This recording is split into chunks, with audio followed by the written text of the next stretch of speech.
Hello, everyone. Thank you for spending your lunchtime with us. And welcome to the very first edition of the Truly Grown Up Initiative, Wide to Tall Film Festival. This is our lunchtime seminar series coming here just for you.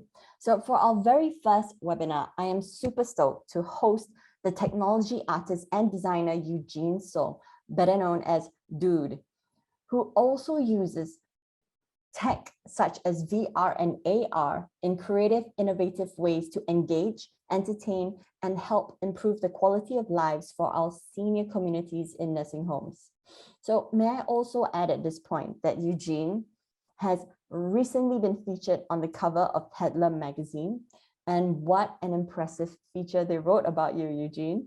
So thank you for being so generous with your time and coming here to share this session with us and offering the sponsorship of the 360 challenge as well. So without further ado, let's hear it for Eugene and let him introduce to us into the world of AR and 360 immersive video. So thank you, Eugene. So for the people watching this, hello, I am Eugene. I'm so sorry. Just talking about how I started. So it was from this photo. Then suddenly, I was trying to run away from this photography works because the newspapers were publishing me, oh, Eugene, so the photographer, but I don't see myself as just a photographer. I see myself as a tech artist. So I was doing more like programming, making installations, making interactive stuff, making tech stuff to run away from this photographer title. And I think I successfully did it. And then like 3 years ago, Singapore Tourism Board wanted to feature these series of works. But they wanted me to incorporate tech into them. So that's how I made these effects. They are like I imagine them like a Harry Potter portrait if you saw the movie. Like if you look at them, then the portraits will start moving, come to life. So I made them come to life in AR. These are, then you'll see the Last Supper here. And this is all happening on your phone. So this tour went on a world tour to Russia, to Vietnam, India, to 5 different countries in 2019. And this was my first effect filter, if you will, on Instagram. Then after that, I got the attention of Instagram and made more filters. And this one was for Lego this year. I'll just show you some of the commercial work that I've been doing. So this one is a 10-in-1 filter that you go to Lego, at Lego Instagram, the main Lego, you will see this filter, which is for Chinese New Year this year.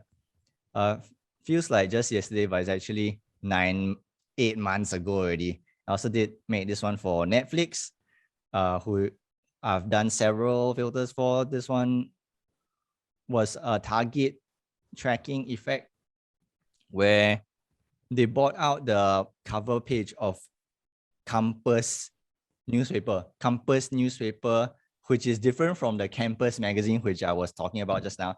Campus newspaper is in Indonesia. This is like the Straits Times of Indonesia. So this is an effect for Indonesian Netflix audience. So you point at the newspaper and then the Space Sweepers spaceship will come out and then you can watch it. Oh, there's also music.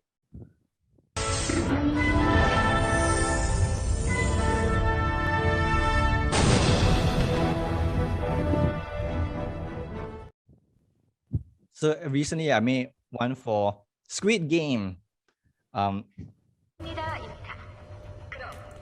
So have you all seen the first episode where people gonna shot, where they get caught moving? So I made this one. Can you hear the sound? Yes, we can hear the sound. Oh, okay. So this one is it was toned down for Instagram because Instagram we can't do violence in Instagram. So the filter on Instagram is more toned down. Also running filters like this where you can physically run. But I could have turned this into the Squid Game red light, green light. But not a lot of people have space to run around. So I decided to go with the other way, where you blink your eyes to simulate a run, which is very fun also. So there are filters like beauty filters like this that I make also, and more space effects. So today, if you might be confused because I'm talking about all these AR filters, but this is more of a introduction to what I do.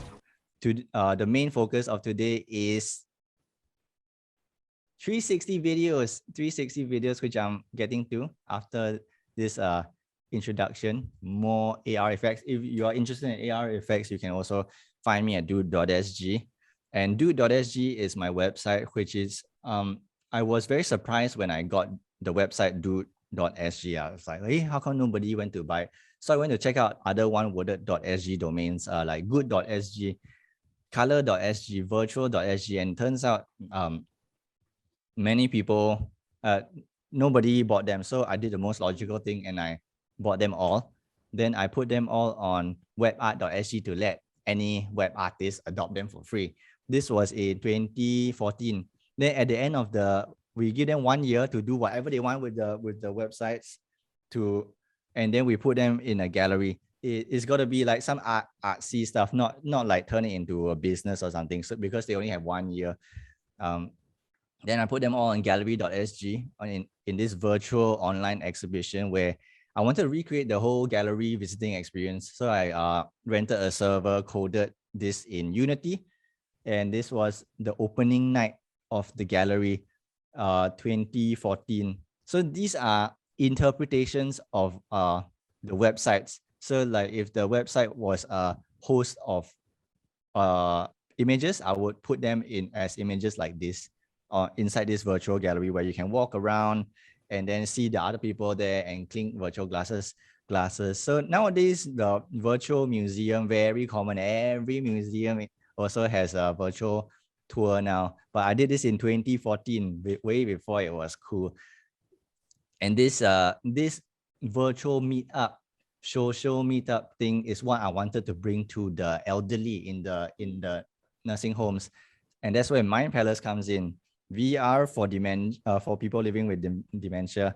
It started out with for people living with dementia because VR is very powerful. It can, once you put on the goggles, you can be transported to different places. Like for example, these 360 videos that we shot in collaboration with Cycling Without Age. Cycling Without Age, they bring the elderly on tour around on these trishaws. Pre-COVID, they bring people on tour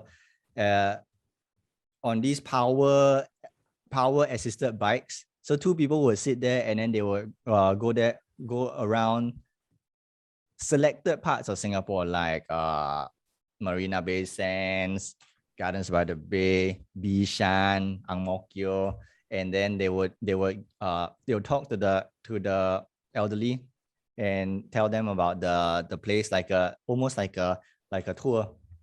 So they couldn't bring the elderly out anymore during COVID. So we shot the tours in 360 so people could put on the goggles and experience the tour while they are in the safety of their nursing home or elder care facilities. I specify elder care facilities and nursing homes, they are different. Elder care facilities are like daycare centers where the old folks go there and spend the day, and then at night they go back home. Then nursing homes is where they are staying there 24 hours, where there's a nurse there who's taking care of their every need. So these two are different, but they are sometimes in the same building. Like some of them are in the daycare will be downstairs and then the nursing home will be upstairs. So this one here is another use of VR, where I was traveling on behalf of this boy, Tamimi, who's 10 years old. He's an artist, and he has brittle bones. He has this syndrome, brittle bones, where his bones are easily broken. Like if he falls down, then that's it. His a few of his bones will be broken. So he had an exhibition in Bali. So I went on his behalf and filmed it all in 360. You can see the tiny 360 camera here that I brought over there.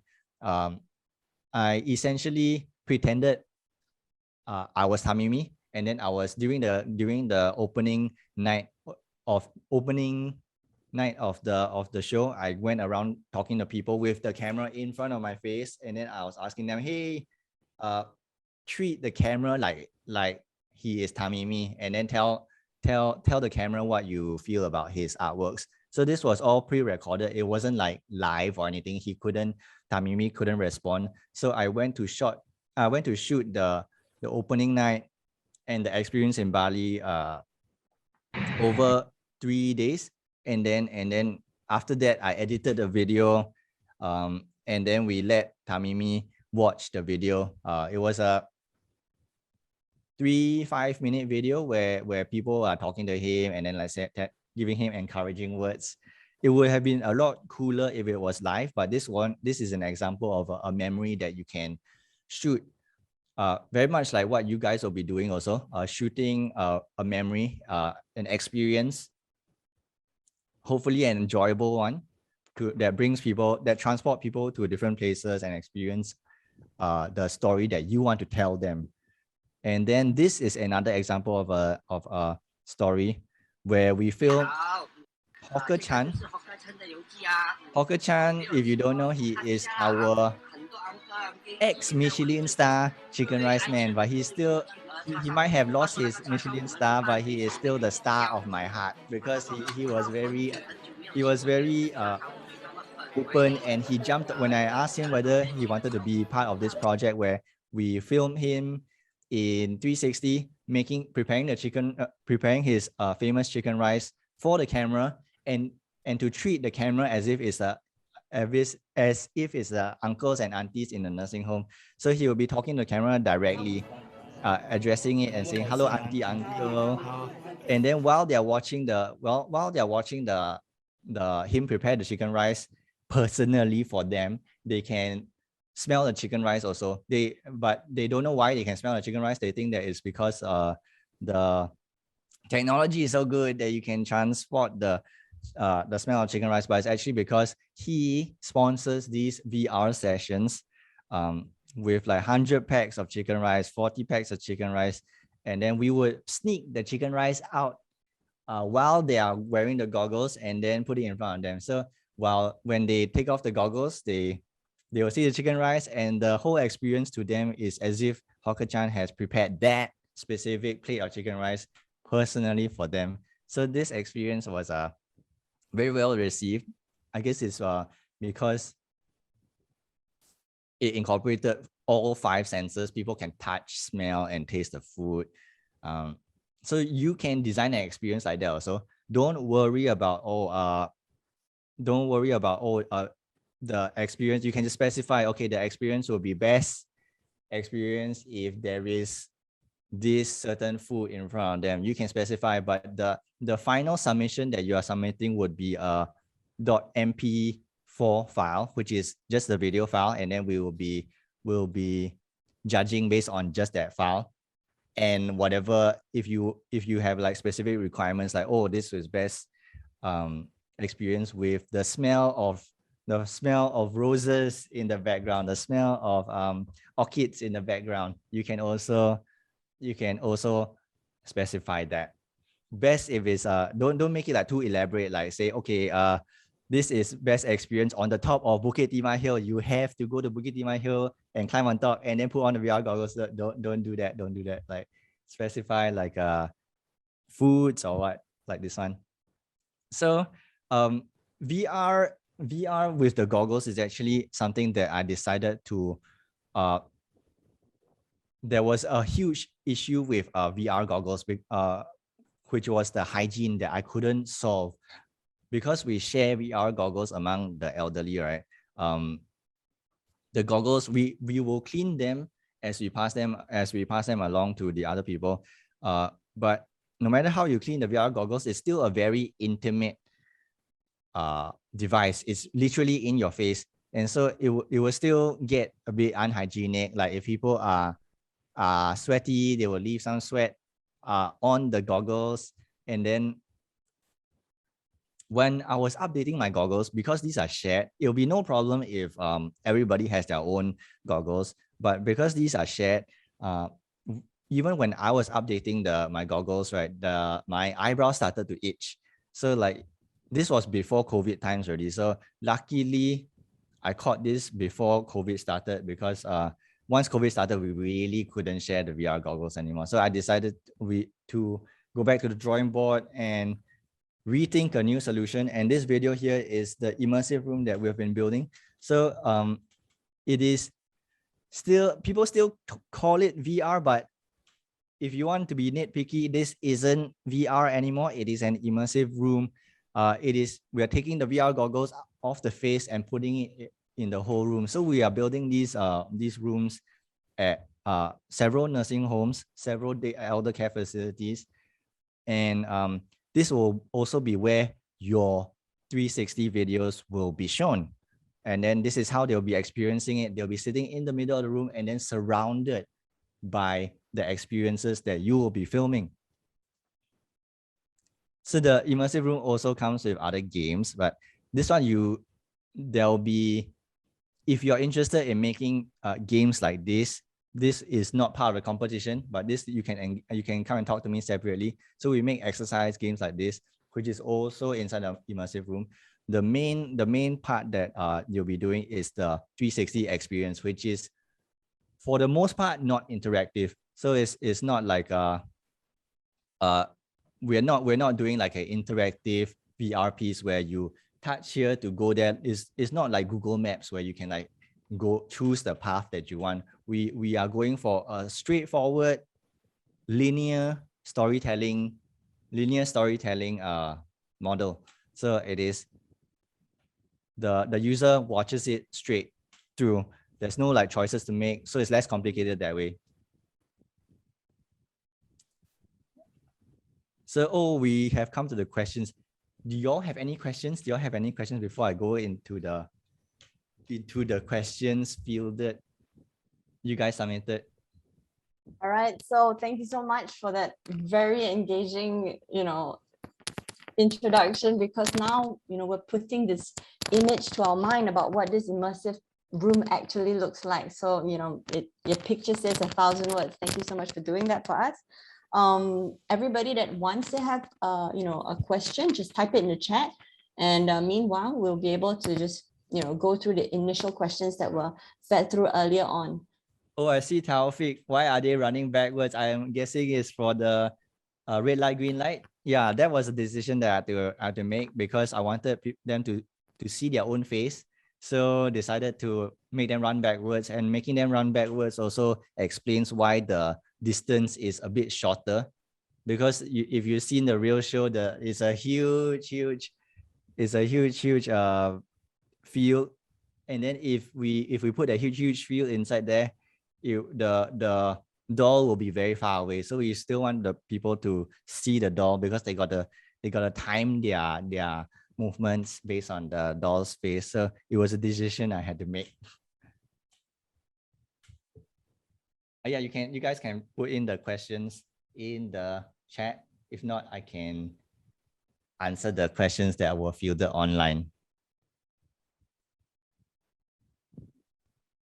Yeah, I think if we go through the questions now, then they will also have more questions coming through as well. It will inspire them for more questions. Okay, Muhammad Mashir asks, what are the difficulties faced when doing 360 video? I guess the difficulties would be if you have filmed normal videos before, 360 videos would be slightly different. One thing is that if it's handheld, you will be in the shot, and that's a decision that you gotta make. Sometimes you can deliberately just leave yourself in there, so that when the audience watches it, if they decide to turn around and look, they will see the cameraman, which is you. You can leave that in there as a creative decision. You gotta make that decision. yourself, depending on the kind of experience that you want to make. But you got to be aware that filming in 360, the user has a choice. The user wouldn't have like interactive choice of choosing their path, but they have a choice of where to look.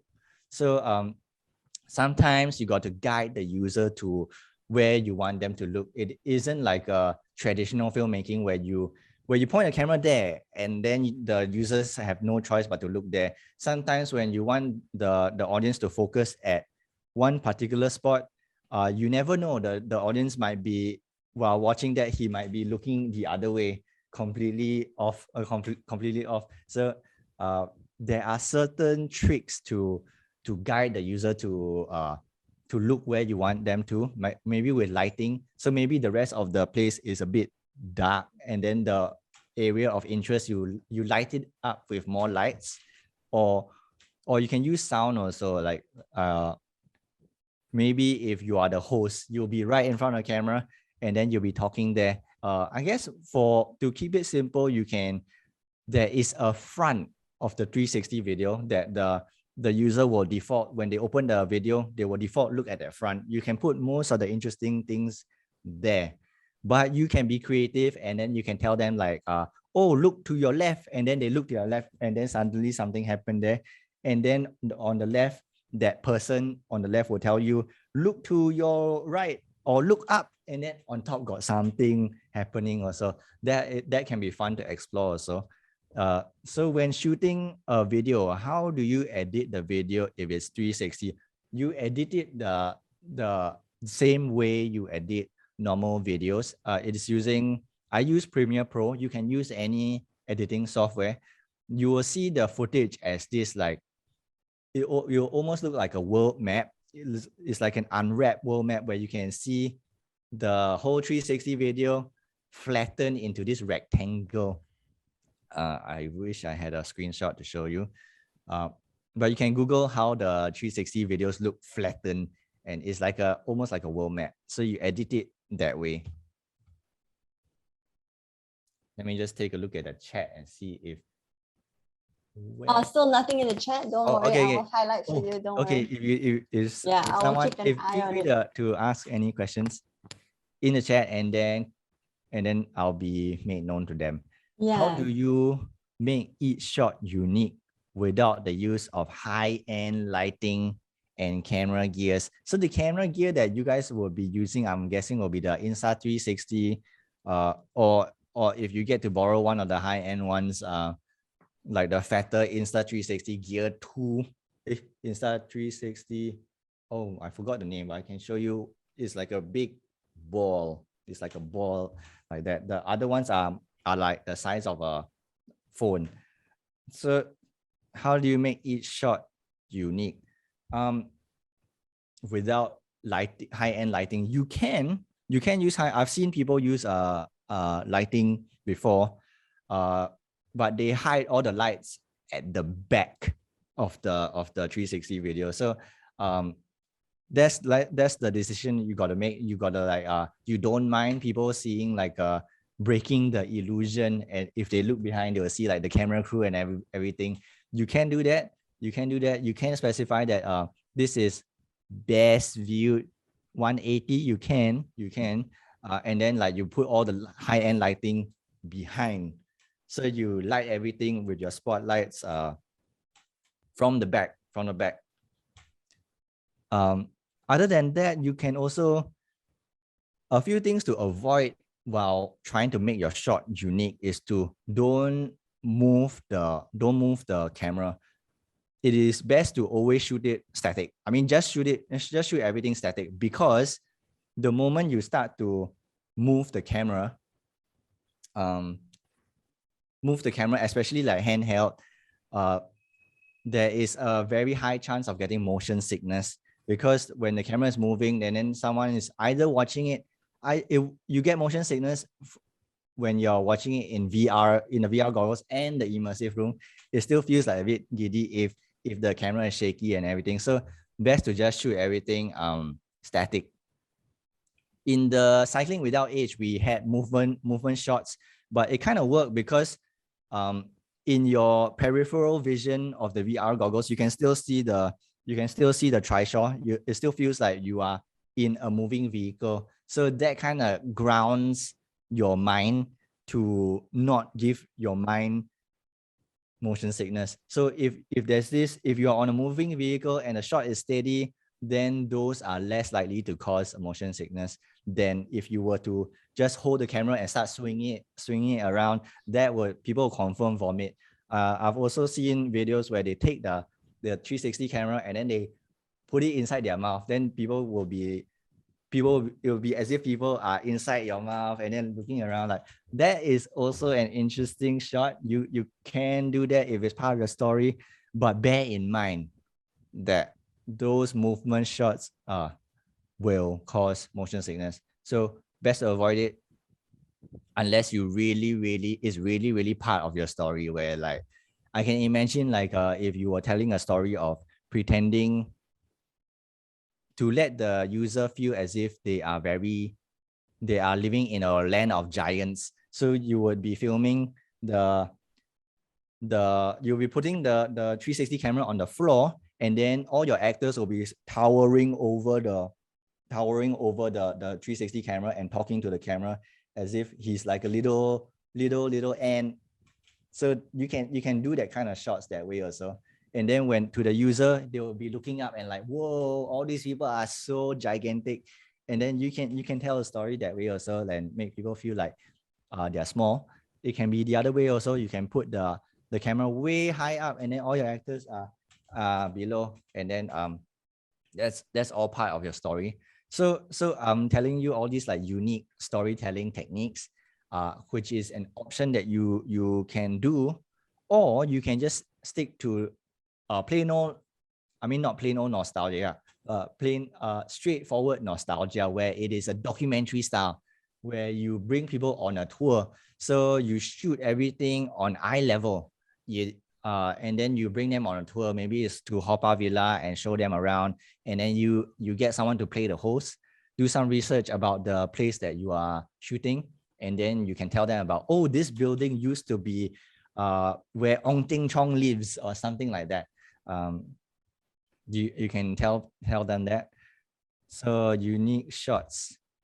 And how much virtual, this next question by Tan, how much virtual reality can you integrate with this new version of filmmaking? I'm guessing you are asking how much virtual reality, like the Oculus Quest, where you can use the controller and pick things up. We are integrating none of that. So none of that kind of virtual reality where interactive, you can pick up 3D. It's not 3D because this is 360 VR. So we are not complicating things with that kind of interactivity. The most interactive we have is to let the user look around. So the user has a choice to look here, look left and right, or behind, or up and down. Yeah, so Eugene, Tantan actually wrote a follow-up in the chat, and he says, to be more specific, will there be any interactiveness within the filming use of the VR or immersive room, like narrative stories before your eyes where you blink to control your story, or like telltale games where you choose your decision based on the narrative? Is it possible anytime soon? Is the technology possible anytime soon? So I believe that understanding where the filming will be ending up, it will be an immersive room on the room itself. So let me just hand this back over to Eugene. Okay. Yes. Good question. Yes, the technology is here already. We can make just now you saw the exercise games that we have built for the immersive room. Like you can start exercising. It is very, very interactive. So we can get them to make star shapes, but this isn't the competition. The competition, we are making linear non-interactive VR experiences. So we don't need to worry about, oh, you touch the person, you click the person's eyes or anything to go to do something. So less complicated that way. If you wanted to do like VR interactive stuff, maybe you can come and talk to me after this competition. But for this competition, we're not doing that. Hope that answers your question. So it's a linear 360 camera. You can do some pretend interactivity where, you know, like Blue's Clues, like you can talk to the audience. Oh yeah, the thing is to treat the camera as if it's a real person. So when you're talking to the audience, you look at the camera in the lens, and then when you look at the camera in the lens, you are looking at the user in the eye, and then you are talking directly to them. So always treat the camera like he's a person. That person might not talk back to you, but you can keep talking to that person. So you can treat it like Blue's Clues. You know, like Dora the Explorer, she always goes like, oh, do you find the 10 bananas in the background? And then there are like 10 bananas in the background, and then the kids will be counting, oh yeah, 1, 2, 3, 4. And then some of the kids, if they watch Dora the Explorer, they will talk back to the TV and say, yes, I see the 10 bananas. So you can do that kind of fake interactivity. Up to you. Next question, I guess. Did I answer your question? Tan? Yep, you did. Thank you. Cool, great. So Valerie Cole, is she in the audience? Valerie, I don't see. Okay, Valerie, if you're watching this online, here's a question. When it comes to creative thinking of different shot sizes and movement of camera, did I read it? When it comes to creative thinking of different shot sizes and movement of camera, usually what do you think of depending on the mood? Oh, I think of the story comes first. The story comes first. Like what story do you want to tell? Whether it's a documentary or you want them to be to be an end inside the experience. So it always starts with the story that you want to tell. You don't make the shots unique just for the sake of it. Like if you are shooting like a documentary, you don't suddenly go and take the camera and then throw it off the building and let people experience the falling off the building. You don't do that. And oh yeah, it's also like very scary. It will really feel very real if you like take the camera. I've seen some people take the camera, put it on a string, and then they just like let it go off the building, like 1, 2 stories, and then they after that they use the string and bring it back up. For these like light small cameras, it is possible, but only don't do it for the sake of making your shot unique. If it's part of your story, then do it. But I think not advisable also if you're using if you are borrowing your school cameras or my cameras, don't go like swinging them around. Yeah, and so that's me. You can find me at dude.sg on Instagram and Mind Palace VR on Instagram. Wow, thank you very much. Everybody, can we just give him a round of applause, please? Cannot hear your round of applause, but can see lah, right? You see, they're very innovative. They can see and they can show. That's amazing. Thank you so much. I mean, a couple of things that I picked up from that is, you know, it's basically really looking at how we want to portray this, and it would be the competition is for linear 360 camera filming. And, you know, ultimately we have to design or conceptualize with the end in mind. And we're looking at the end user, which is senior citizen, that is going to be fully immersed in this immersive room. So please don't throw the camera off the building, even if it's your own, because it's going to make them probably freeze up and be very, very scared.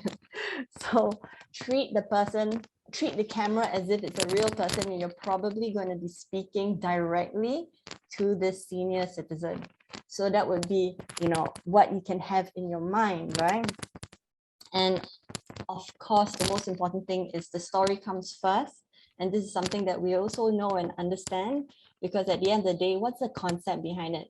Who's the end user? And if your end user is going to be the senior citizen, then, you know, that you're going to imagine is living in this nursing home, then you can totally visualize how they're going to be behaving or, you know, consuming your film at the end of the day. So the story comes first. Don't give them like a shell shock at the end. Your mic has some like Static, is it? Yeah, static. I don't know Okay. what's going on. I will stop moving. Is Yeah, it your I think hair? so. Yeah, or Maybe does I it sound think like it's your hair? Sounds like something. I think it's this one. electrical. Sorry about that. I will stop moving. But yeah, that's the summary. And does any clap, clap, clap. They're typing it out for you. So that's very innovative as well.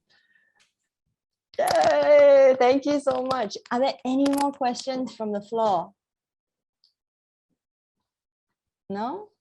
I saw some. Actually, actually, I have a question. Like, you're introducing the VR experience to senior citizens, right? How off-putting was it to them, the disorientation and things like that? Oh, very good question. Very good question.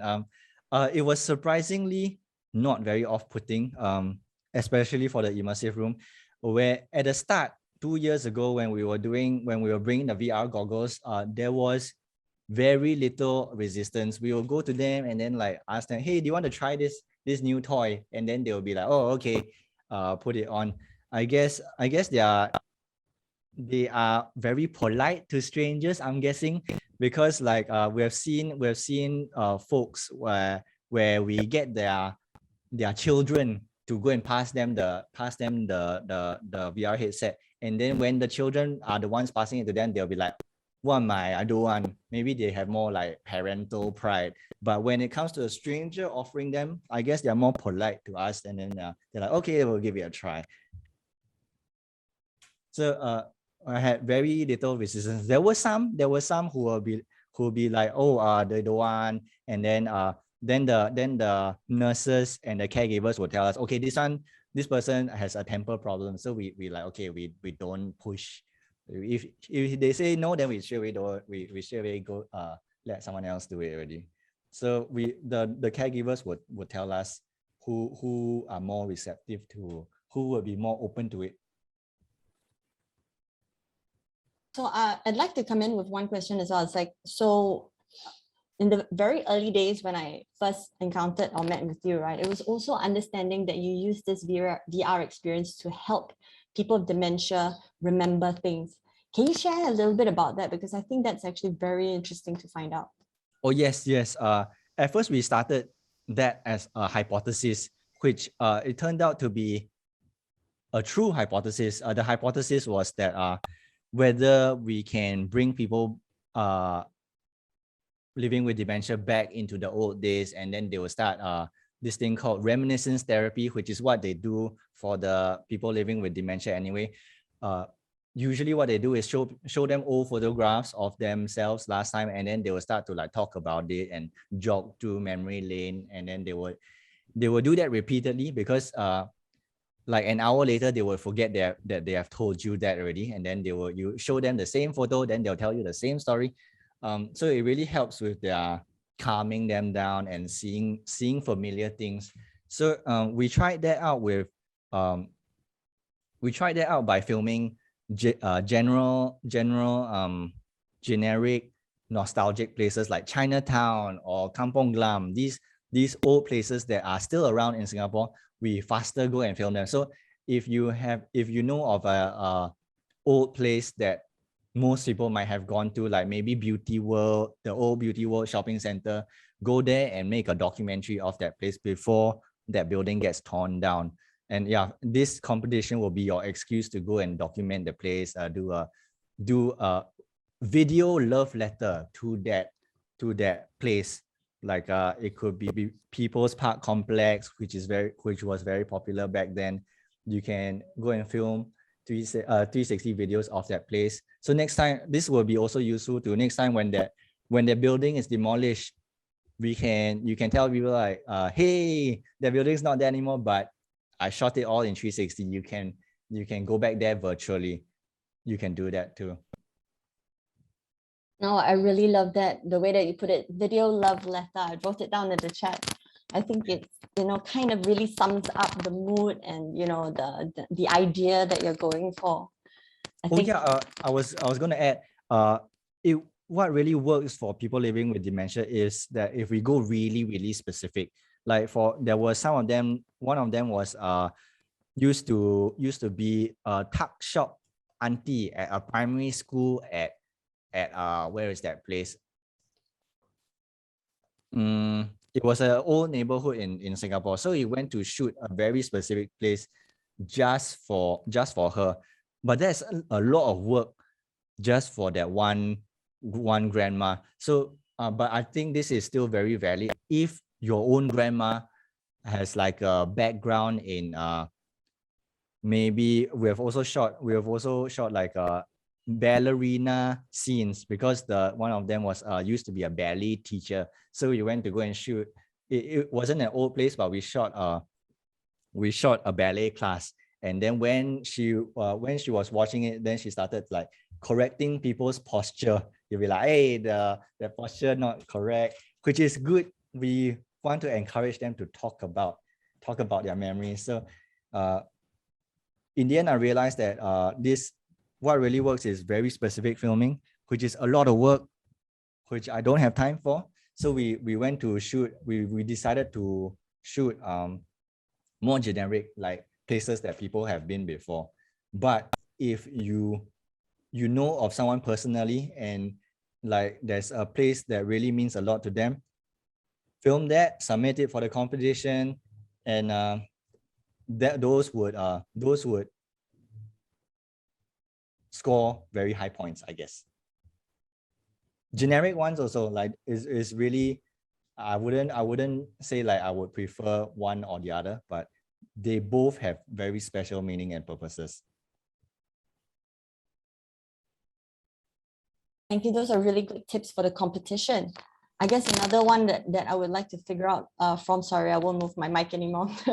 Another one that I wanted to inquire is, is there specific place or that we can actually go to see how this room looks like, or maybe from NTUC that they have another space, maybe. If not yet, then that's okay as well, because I can try to make something happen by Singapore Night Festival.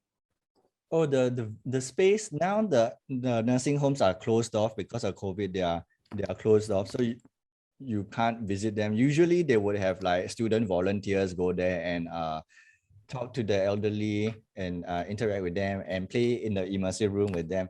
But these days, no visitors allowed, so you can't see it. But there is an exhibition coming up at the Science Center, where you're going to experience this space, not as the immersive room, but as the VR goggles. I think they'll be having some, I think it's in November or October, there will be an exhibition by the government where they are featuring Mind Palace, where you can check out some of our VR experiences in the VR goggles. Or you can go to the Mind Palace YouTube channel and watch them on your computer. Or if you have the Google Cardboard thing, you can slot it in your phone and watch it in VR on your phone in the Google Cardboard. Amazing. That's something that's going to be really something to look forward to, and I'll be sure to get that post and promote it onto our calendar of events, so that you can actually just check in to see when that's going to be starting as well. So yeah, I don't know the confirmed dates, but it's like November. They're still setting it up. No problem. We can actually just get around that and just upload it and send you guys, because you have showed interest, we will be able to send you more information as we go along as well. So don't worry about that.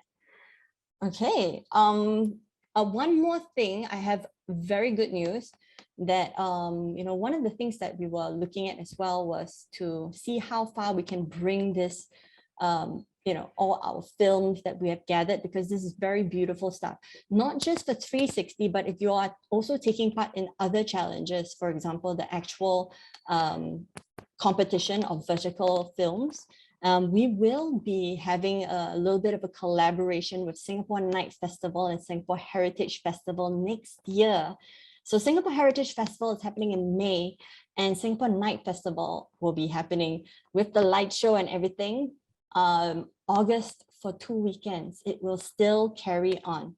And we're planning right now in collaboration and in talks with the Heritage Board to see how we can actually incorporate those things into this festival. So if you want to be included in the night festival, then probably go with filming the entire BBB area. Now there's so much to shoot in heritage wise, with old buildings, nice roads, and even all the Kampong Glam, and that's the whole BBB district, the precinct. So think about that, see how you can actually relive and capture and immortalize these places and try to get the essence of them as well. Yes, that's it. Looks like we've come to the end. I'm really cautious about time. Some of you might be having to go back to class at 2 o'clock. Thank you for dropping by and spending your lunch with us. And this marks the end, if I may add. Anybody else wants to say anything else? Any last questions, last words? Eugene, maybe? Oh, no, I was just like doing this. Thank you. So then this would mark the end of our very first webinar series for the entire Learning Festival of the Lunchtime Seminar Series. And thank you, Eugene, for being the one to open it up. Thank you. Look forward to your submissions.